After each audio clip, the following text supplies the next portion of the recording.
जी भाई जन है 3 बकरे खले ने, ये भी खीरे ने, 2 है चीने ने, एक है काला डब्बा है, चेक कर लो माशाल्लाह खूबसूरत चीज़ा ने।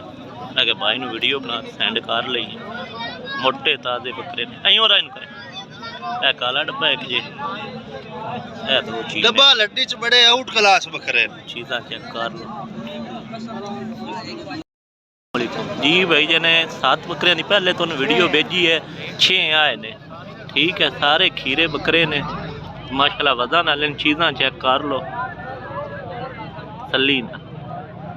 6 बकरे आए ने मंडी च, बकरे तो काफ़ी ने, भावें तुसी 20 दे भावें 50 लै लो, कोई मतलब नाले वारे दे बनेंगे। आप 7 बकरियां की अगे वीडियो भेजी है, आप खस्सी सारे, ठीक है, तो 6 बकरे आए ने। बाकी लवन तुसी जिन्ने कहोगे ला मुनासिब रेट मिल जाए।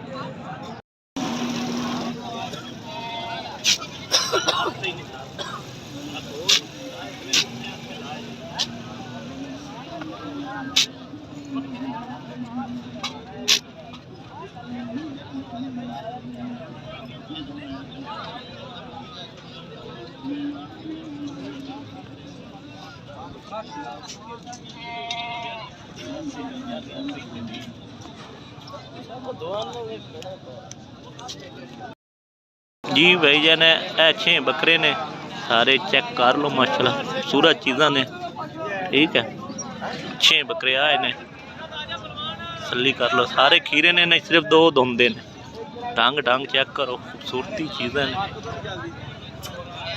खूबसूरत चीज़ा ने सारियां माशाल्लाह, सेहतमंद खान पीन वाले, मोटे ताजे खूबसूरत चीज़ा ने। पर इन्हें हो ना माई 6 बकरे ने, ठीक है, अगे एक वीडियो तो 6 की सेंड की तो एक 7 की, 6 बकरे आए अं पिछा होवे उस्ताद, बकरे वे सोहनिया चीज़ा ने, बनाने वाली खूबसूरत चीज़, तसल्ली ने, रंग ढंग खूबसूरत चीज़, सिंह सुंगा खूब सोहने जानवर।